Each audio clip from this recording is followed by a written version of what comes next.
Okay. Hi, Mayor. How are you? Baruch Hashem, Alavai Vaitar, how are you?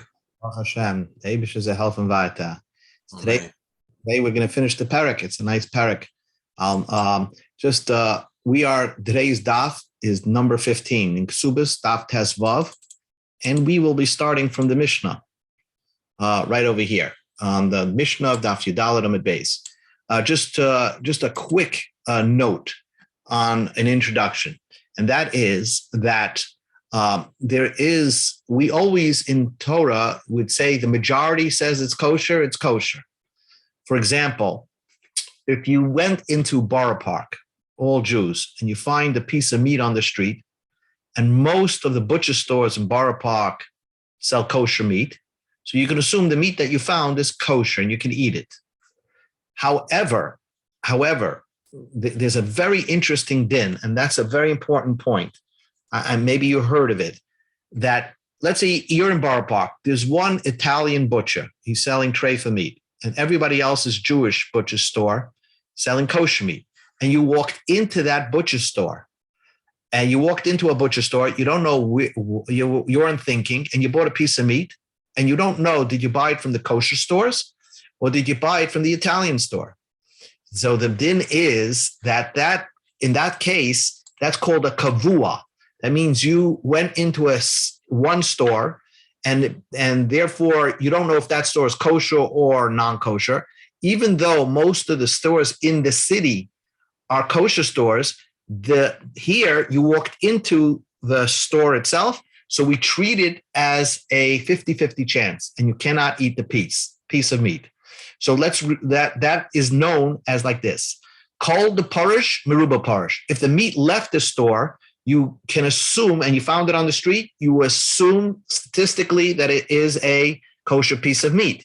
However, if you went into the store, even though most of the stores in the city are kosher, it's Borough Park, but there's one Italian store that says treifa meat, and you don't know which one you walked into, and then you took the meat home. Since you went into a store, the Chumash will tell us that we treat it as a 50-50 chance, and you cannot eat the meat. That's called kavua, anything that's in its set place. Kemechza al mechza tami. You treat it as a 50-50. I'm just bringing that up because that comes up in this daf, so I don't want to have to mention it again, so that the understanding of the daf will flow very smooth. Look at the Gemara. Here's the Mishnah. We're starting off with a story. Amar Rabbi Yossi said, Ma'aseh b'tinoikis. There was a story about this young girl, okay? Let's say she's 11 years old. She ordered lamalas mayim min ha'ayin. She went alone to fill up water from the well. So that spells trouble, because the people who are hanging around the well are unscrupulous people. It's the modern day subway. And the Torah said, and the story was venenasa, and she became raped. Now, let us assume that that she's telling us she thinks she got raped by a Jewish man. So therefore, a Jewish man had relations with her. She could technically be still considered a kosher to marry a kohen, because if she was raped by a goy, then she can't marry a kohen. But if she was raped by a Jew, she can still marry a kohen. So Rabbi Yochanan ben Nuri responded, "Im roiv anshe ir masiyan lekohuna." If most of the people in the city are Jewish people that you can marry to kahuna, if they had relations with somebody, the women could marry a kohen. So it means it's not a mamzer, it's not a ger, it's not a goy.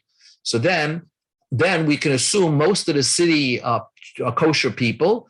So then this girl was probably raped by a kosher person. She can marry a kohen. Okay, that was the psak of Rabbi Yochanan ben Nuri, and this was a story told over by Rabbi Yossi. So the Gemara wants to understand this story. Amalei Rava le Rav Nachman. So Rava said to Rav Nachman, Rabbi Yochanan ben Nuri, the Amar Kaman. Who did Rabbi Yochanan ben Nuri align his opinion? Why don't we trust the girl and ask her, did you have relations with a kosher person or a goy? Because Ikar Rabbi Gamliel, if you hold like Rabbi Gamliel, he says you always trust the girl. Even if most of the people in the city are goyim or puzzled if they have relations with her, they would passel her for kahuna. If she says I had relations with a kosher person, Nami Machshe, he would believe her and say she's kosher, right? So you don't need most of the people in the city should be kosher people. Even in most of the city were apostle people, Rabbi Gamliel would say that this woman is kosher. Ik Rabbi Yeshua, if you go according to Rabbi Yeshua, who says you never believe the girl. Even if most of the people in the city are kosher people, we wouldn't trust her because Rabbi Yeshua says you never trust the girl. Puzzle. She'd be puzzle. So it doesn't. So why does the difference between deciding if this girl is kosher or not depend upon if most of the people in the city are kosher people? If you paskin like Rabbi Gamliel, it doesn't make a difference. You always believe the girl. And if you paskin like Rabbi Yeshua, you never believe the girl. So the Gemara answers like this. Amalei. So Rav Nachman explained this to Rabbah, that really we're going to be talking about over here. She's not sure who she's raped by. She's a shema. She didn't see it was dark. Hachi Amar Rav Yehuda Marav. Yehuda said in the name of Rav, we go to Daf Tezvav Amar Aleph, Bikroinish Shel Tzipori Hoyamaisa. It was the day of the marketplace of Tzipori, which many other Jews came from the outside places in Bavel. They came to the marketplace in Tzipori. And she was raped outside the town. Now, most of the people in Tzipori is like Borough Park. So it was most of the people leaving Borough Park, coming from Borough Park of Tzipori are Jew kosher people. Plus, there was a market day. And a market day, so you have people from all over the tri-state area, the Bavel area, Jews coming to Tzipori. So it's really like a double positive over here. Rab Ami. It's like what Rab Ami explained. The Omer Rab Ami. There was a caravan of kosher people also over there. Therefore, what the Gemara is trying to say is that now you have a double positive, double rive. Most of the people of Tzipori are Jewish. Most of the people coming from the outside on the caravans to the marketplace of Tzipori are Jewish. So you have two rives over here. So guess what? You have two rives over here. So even if normally you wouldn't believe the girl, according to Rabbi Yeshua, and even if the girl is not sure who raped her, but you have a double rive over here, double positive, then probably she was raped by a kosher person. That's why we can believe her. But you need a double rive. You need two rives over here, two majorities of two different samples. The Amar Rab Yani explained, Niv Elis Bikroinis Kisher Lakuna. If this girl was raped on one of the subways or one of the wagons that came to the town, she's kosher for a kohen. So the Gemara says, Bikroinis Sal Kedaitach. If she was raped on a wagon, that's the deciding factor. She should be permitted to marry a kohen. What does that mean? So what the Brisa means, Rabbi Yani spoke very brief, but what he meant to say is, Ella, Niv Elis B'shas Kiroinis, that she was raped during the time that caravans from other places, Jewish caravans, are coming to visit the town. So now you have a double positive. Then and only then will you say Kesher Kahuna, that she's kosher for kahuna, because although Rabbi Yeshua is always strict, and Rabbi Gamliel technically would be strict if she's not certain who she was raped by, but since you have a double positive over there, she's kosher for the kahuna. Now the Gemara says, Avo Pirish Echad Mitzipari Ubal. Let's say there was not a double positive. She was raped right outside the town, outside Tzipori. So only you have a one positive from a sample. All the people in Tzipori, most of the people of Tzipori are kosher Jewish people. She was raped just outside the town. So it's just one rive. Then the din is Havlad Shtuki. The Vlad would be considered an anonymous. We wouldn't allow this child, if she got raped and became pregnant, then the child would not be permitted to marry a kohen. And not only that, she also probably cannot marry a kohen. Okay, because you only have a one positive. And the Gemara just says it like this. Again, Avdimi said in the name of Zeiri, who said in the name of Karchanina, Va'amrile, and others say, Amar Zeiri, Amar Abchanina. Zeiri said in the name of Abchanina, without Ravdimi bringing the teaching from Eretz, from Israel. Zeiri himself said it over in the name of Abchanina. Holchin acha roiv ho'ir ve'ein holchin acha roiv siyur. If we go after if she was raped, and let's say she was raped in town, and most of the people in town are kosher people, then we would make her kosher. But if caravans are coming and you're just deciding on that roiv of, let's say we know for a fact that she was raped by somebody from the caravan, then we would say that she's not kosher l'kuna, even though there's roiv people on the caravans who are Yisraelim and kosher for kuna. So the Gemara says that makes no sense. Kalapi laya, that makes no sense. Where are you pointing?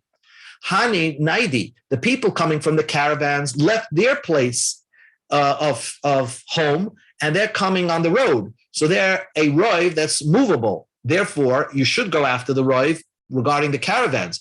But if she went into somebody's house in the town, even though most of the people in town of Tzipora are Jewish, still we would treat it, it's a set place. So we should treat it like a 50-50 chance. So what did Rab Chanina mean saying, we make her kosher regarding the roiv of the city, but not after the roiv of the caravans? Ella, what Rab Chanina meant to say is holchin acha roiv ho'ir v'hu de'ika roiv siyur b'hada. That means that she was raped outside the town, and you have a double positive over here. The person leaving the town is most probably a Jew, and a person leaving the caravan is most probably a Jew. So you have a double roiv.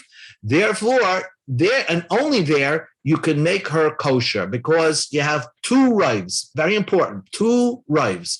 The ein holchin acha roiv ha'ir gereidasa. But we don't go. Let's say she was raped out of town, outside the city by the well. But it was not the day that caravans are coming from elsewhere. So then you wouldn't go after the roiv ha'ir. And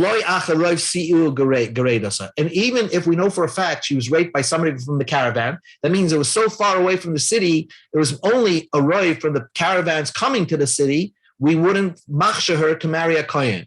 My timer. So the Gemara explains. The reason why we don't trust the caravans is because if you just trusted the roiv of the siul and say you can make her kosher because you have a roiv of the caravans, people will come to say that the roiv ha'ir is also good enough.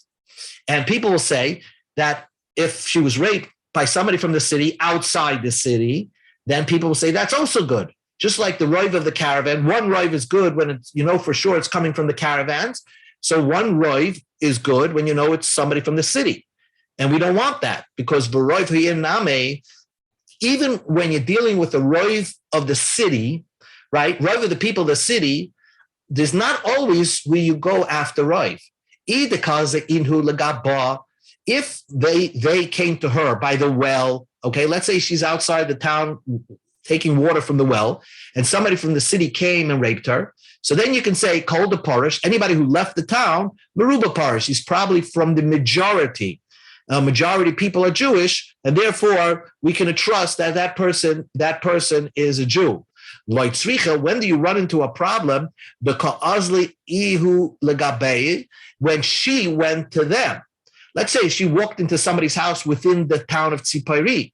Now, you could argue and say statistically, she's probably walking into a Jewish house, so that person she shouldn't be possible to be a kohen if she was raped. No, there's a halacha that says that if you go towards the set place, the sample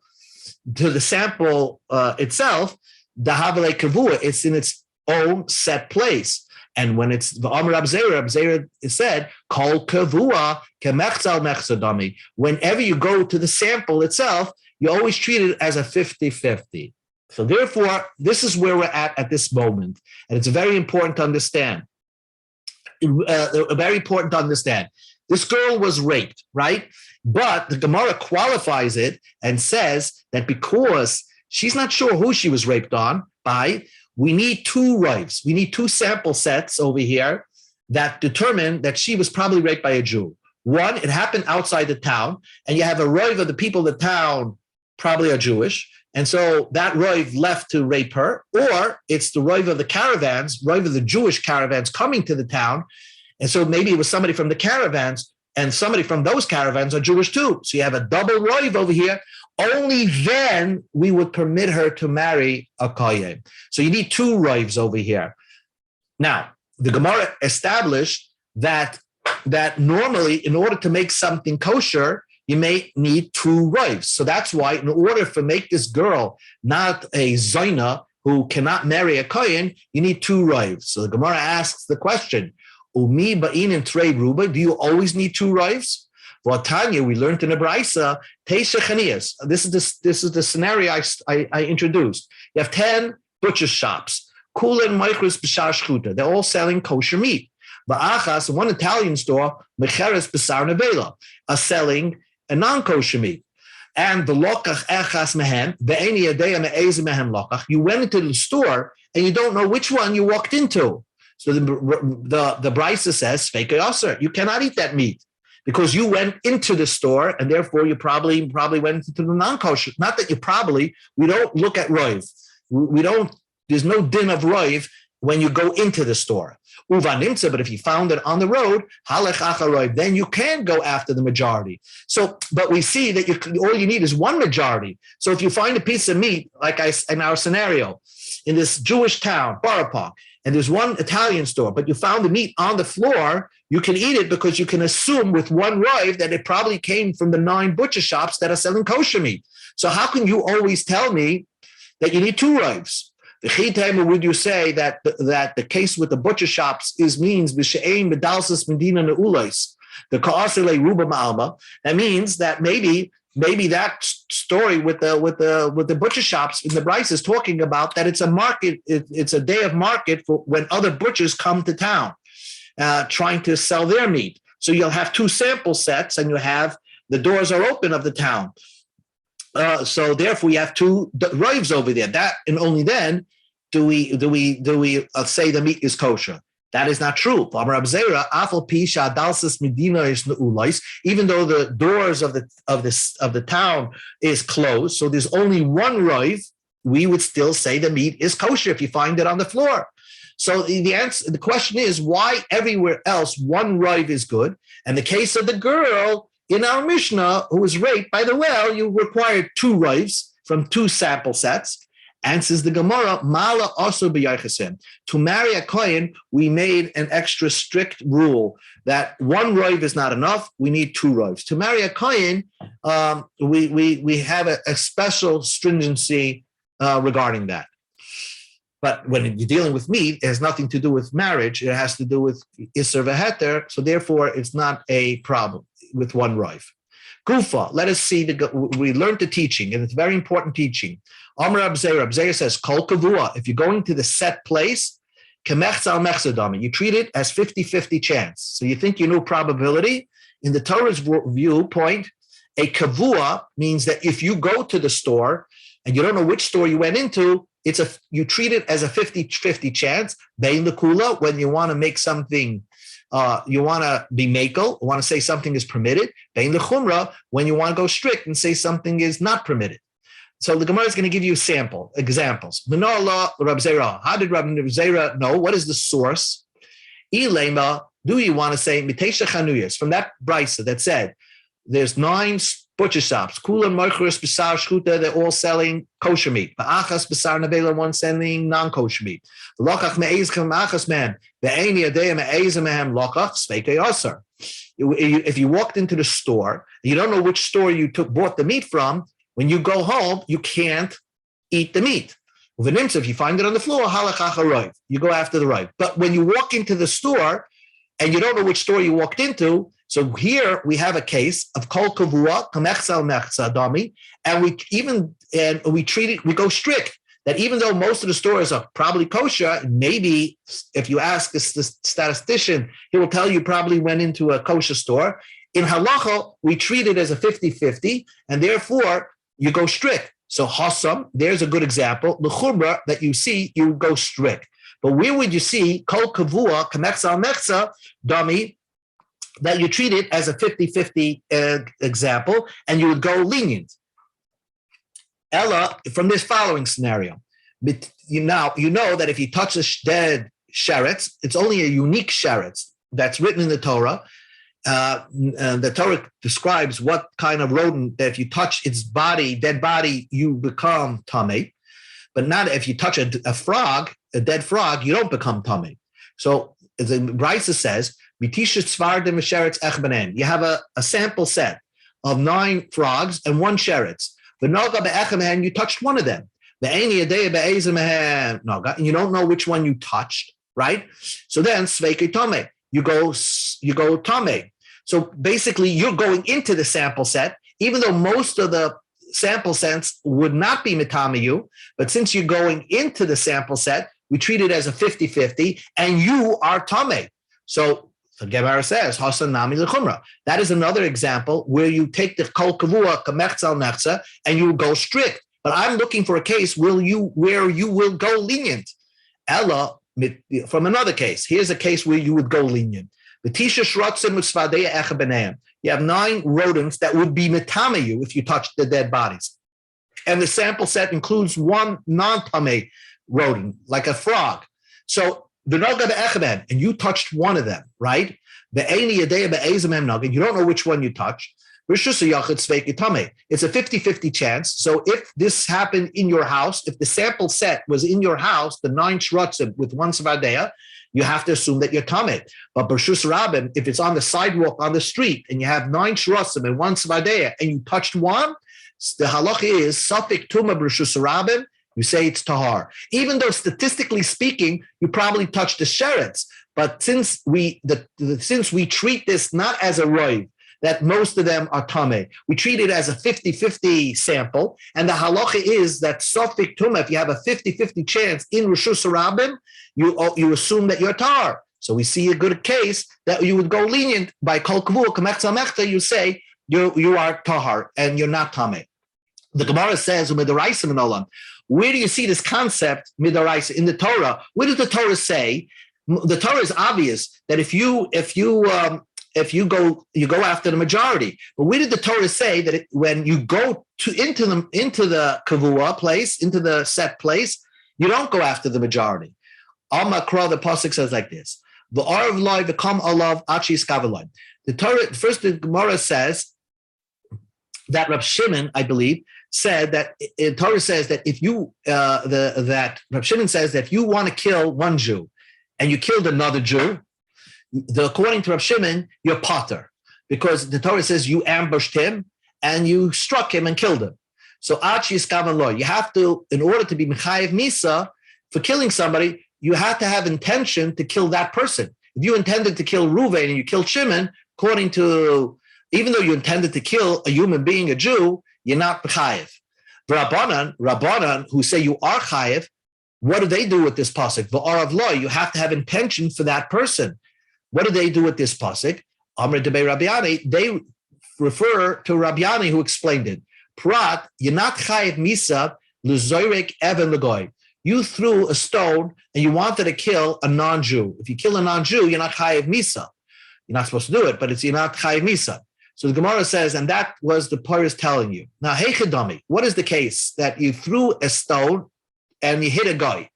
Ilema, you threw a stone into a group of people. Ilema, if the group has Tisha goyim be'echad Yisrael b'neim, there's 9 goyim and 1 Jew amongst them, and you took a rock and threw it with the intention to kill a goy.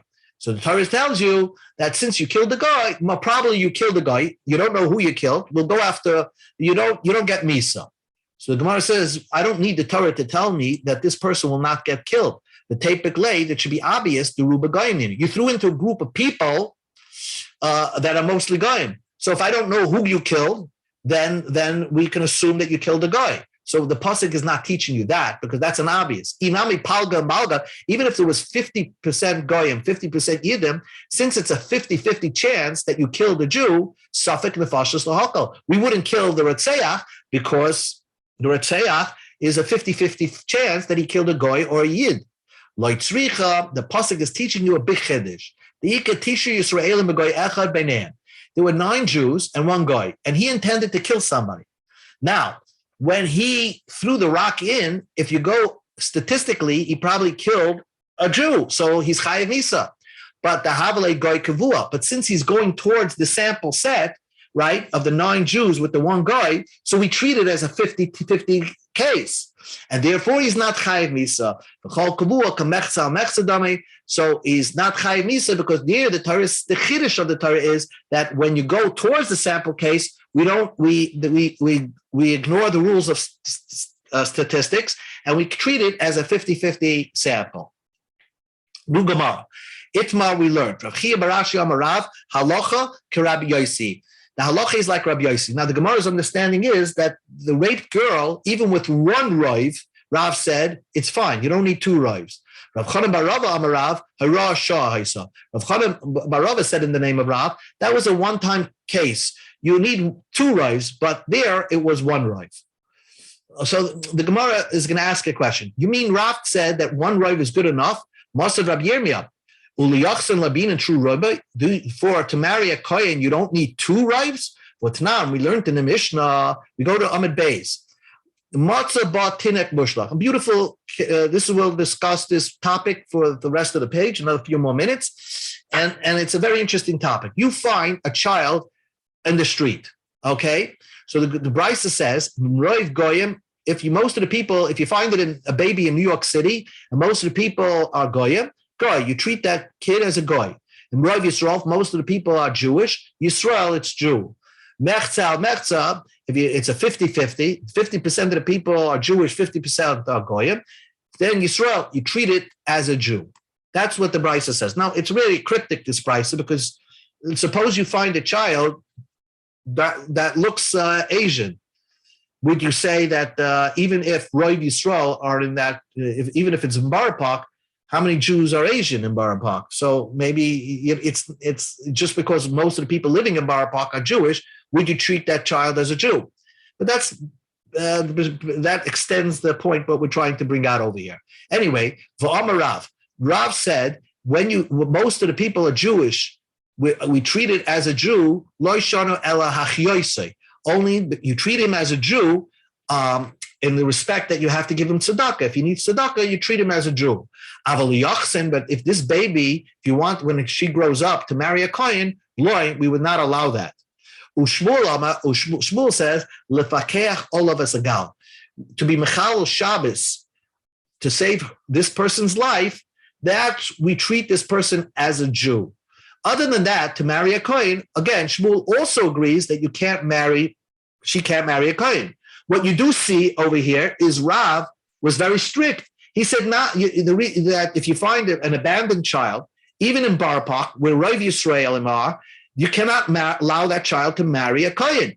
So how could you say before that Rav paskin like Rabbi Yossi that the girl that was raped in our Mishnah could have married a kohen even if there was only 1 Rav? Answers the Gemara, no.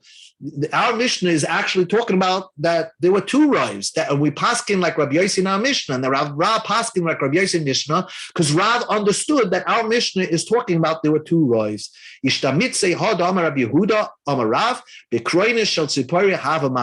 That story was when the marketplace of Tzipori was having a marketplace. So you had 2 Ravs, as we explained, and there were 2 Ravs in the case. Now, according to that, Rav Chanan bar Rava the Omar, Rav Chanan bar Rava said in the name of Rav, he said that if that was talking about if our Mishnah was talking about there was 2 Ravs, and Rav Chanan bar Rava said that was a one-time thing that you needed 2 Ravs, Rav Chanan bar Rava is saying in the name of Rav that 1 Rav is sufficient. But here Rav said 1 Rav is not sufficient. So you have a steer of Rav against Rav. Answers the Gemara, basically, the one that taught in our Mishnah is talking about 2 Ravs, did not learn that it was a Hayra Shah. In other words, the way Rav Chanan bar Rava learned our Mishnah was actually there was 1 Rav. And he said in the name of Rav that they allowed 1 Rav to paskin the din, because that was a one-time case. But everywhere else, you need 2 Ravs, because he didn't have that girsa that it was talking about Bekroinish Shel Tziporin. He didn't have that girsa. He said our Mishnah was talking about 1 Rav, but normally you need 2 Ravs, like the case of Matzah Batinik Mushlach. If you find a tinik, a child, an abandoned child, you need 2 wives in order for that child to be able to grow up and marry a kohen. Let's just explain the last few things of the halachas, the Mishnah, and we finish the parak. Gufo, we learn. You find an abandoned child.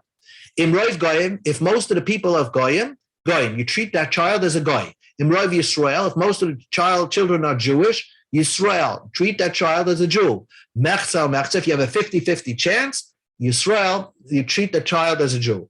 So the Gemara says, Amarav, we had this in the Brisa, the discussion was, can you give this child tzedakah? So if most of the people in the city were Jewish, then that child that was abandoned probably is a Jew. You have to give that child tzedakah. Al yuchsen, to allow that child to marry a kohen, we don't allow that. In order to be Mechal Shabbos, you need to make sure that most of the people were Jewish. So then we assume that this kid is a Jew, and you could be Mechal Shabbos to save his life on Shabbos. Okay, to save his life on Shabbos, you're permitted to do so only if we know for a fact that he probably was a Jew, because most of the people in this city were Jewish. So he was abandoned by a Jewish mother. So the Gemara says that's not true. Well, did Shmuel say like this? Let's say, you don't need a pekuach nefesh to Mechal Shabbos to save a life. You don't need it to be Rav Jews.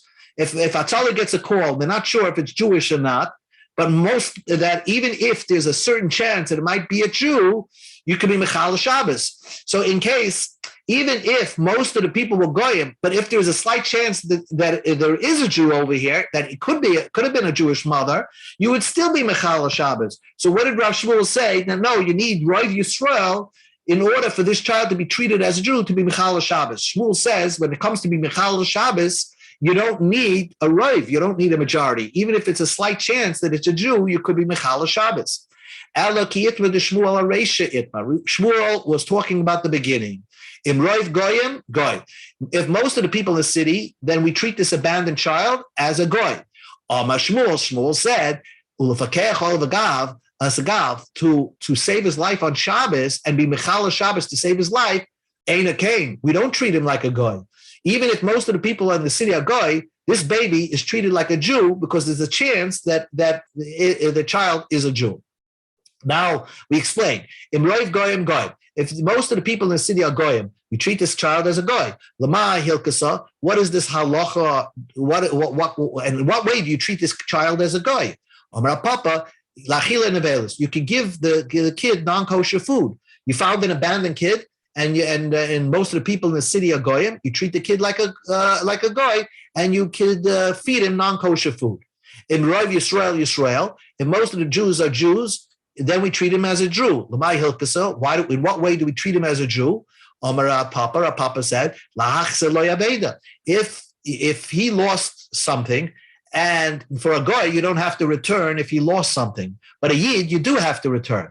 So therefore, if he claims, if most of the people are Jewish, then this kid is Jewish. When he grows up and claims he lost something, we're required to return it. The finder has to return it to him because we treat him as a Jew. Why do we treat him as a Jew? Because most of the people in the city are Jewish, so he probably is a Jew. Now, but mechza, if there's a 50-50 chance, Yisrael, we treat him as a Jew. Lamai hilchasa, in what relation, in what halacha capacity do we treat him as a Jew? So, Amar Shlakish linazakin, regarding damages. What's the introduction? The introduction here is that if a yid damages a guy for whatever reason, if the ox of a yid damages the ox of a guy, the yid is pater from paying. He's exempt from paying. Now, but if the guy damages another yid, if the guy damages another Jew, then the guy would have to pay the full amount of damage. If a Jew's ox damages a Jew's ox, then the first time you pay half damages, and then if it was a mu'id, if he did it a number of times, then you'd pay full damage. Okay? Now, just hold that in your head. A guy damaging a Jew is chayev to pay, is obligated to pay. A Jew damaging a guy is not obligated to pay. So the Gemara says like this: this guy, this baby, abandoned baby, there was 50-50 chance that he's a Jew. So now, what is the case that we treat him as a Jew? If a Jewish ox gored his ox. So then could be it's a Jew being goring a Goyish ox, even though it's a 50-50 chance that he's a Jew. So we could tell him, we're not paying you anything. Lay Malay, we will tell him, prove me that you're 100% a Jew, Ushkal, then I'll pay you. Because if you're trying to take money out of somebody, you have to be 100% proof that you have the right to the money. And the other guy, the counterclaim, the damager can say, my ox damaged your ox, but you're a guy, and I don't have to pay you. So therefore, that's not the way we treat him as a Jew. It's not needed like this. His ox damaged our ox. Now, if we treat him as a goy, he has to pay nezek shalei. He has to pay a full damage. But we're treating him as a Jew, and therefore he would only pay half damages if this was the first time his ox gored another Jewish ox. Palga mishalim. He should only pay half.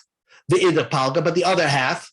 So the other half, the victims, the guy who owns the ox that got gored, can say, wait a second, you're a guy, you're supposed to pay me the full damages. So he will say, Amalahu, this abandoned kid will say, I Siraya, prove me the live Yisrael Anah, that I'm not a Jew, and I will give it to you.